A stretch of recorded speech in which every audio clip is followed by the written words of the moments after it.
आकाश से ध्वनि प्रकट होती है।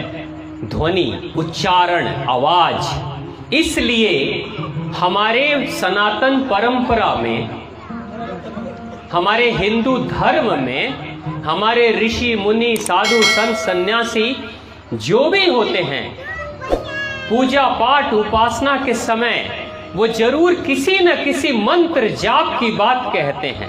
क्या करते हैं?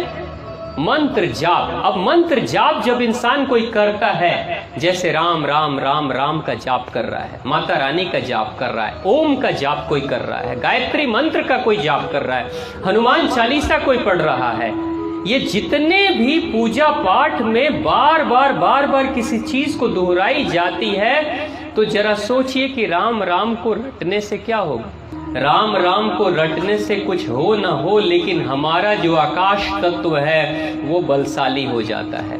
इसलिए सारे मंत्र जितने भी होते हैं वो सब के सब उच्चारण के माध्यम से बोले जाते हैं। इसलिए आप मुंह में ही बोलते हो। अब राम नाम का जाप आप फेफड़े से तो नहीं कर सकते ना, पेट से तो नहीं कर सकते, पैरों से तो नहीं कर सकते ना, यहीं से तो करोगे। इसलिए कहा जाता है कि सोच समझ के बोलना चाहिए।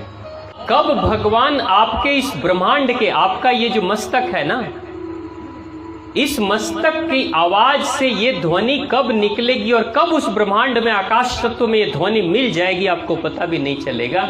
इसलिए कई बार इस बात को कहा जाता है कि गलती से भी किसी के लिए अपनी जुबान से कोई गंदी बात मत निकालना, क्योंकि 24 घंटे में कभी एक बार आपकी आवाज को आकाश में भेज दिया जाता है, और कब वो आपकी आवाज आकाश में चली जाती है, कब भगवान सुन लेते हैं, कुछ पता नहीं।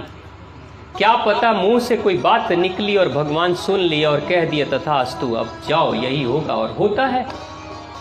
कुछ दिन पहले की बात, मैं आपके क्षेत्र की बात बता रहा हूं। एक पति पत्नी की लड़ाई हुई आपस में, पति पत्नी की आपस में लड़ाई हुई, और लड़ाई होने के बाद से पति को कहीं जाना था, तो पति निकलकर अपने घर से जब जा रहा था, वो भी नाराज होकर डांट वोट के जा रहा था, पत्नी भी बहुत नाराज थी, दुखी थी।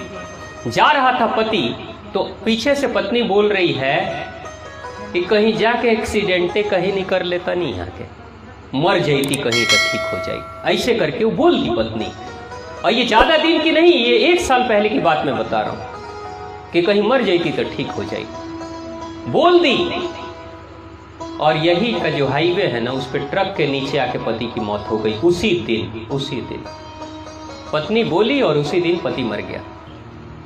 इसलिए कहा जाता है गलती से भी अपनी जुबान से कोई बात मत निकालिए, क्योंकि जुबान की जो बात निकलती है, जब राम नाम के मंत्र को भगवान सुन लेते हैं और जीवन में कल्याण कर लेते हैं, जब गायत्री के मंत्र को सुनकर भगवान कल्याण करते हैं, आशीर्वाद देते हैं, तो आपके श्राप को सुनकर आशीर्वाद नहीं दे देंगे, कहेंगे तथास्तु, तुम्हारे मन में यही है तो चल यही होगा।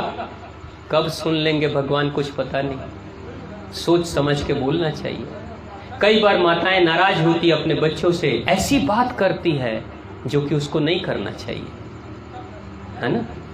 मर जाता क्यों नहीं है, कुछ करने क्यों नहीं लेते हैं, कभी मत बोलिएगा, क्योंकि कब आपकी बात सुन ली जाएगी आपको पता भी नहीं चलेगा। लेकिन जैसे तीर कमान से निकल जाता है वापस नहीं आता, वैसी बोली और गोली निकल जाने के बाद दोबारा वापस नहीं आती। सोच समझ के बोलना चाहिए।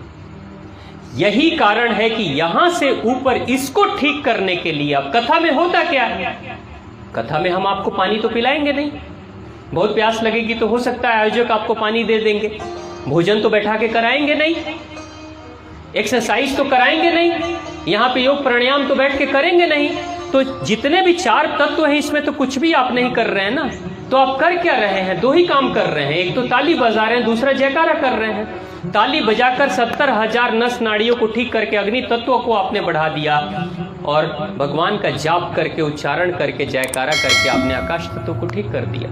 दिमाग ठीक जिसका हो जाएगा वही गणपति गणेश होता है, क्योंकि भगवान गणपति गणेश दिमाग के देवता हैं, विवेक के देवता हैं। प्रेम से बोलिए भगवान गणपति गणेश की महादेव।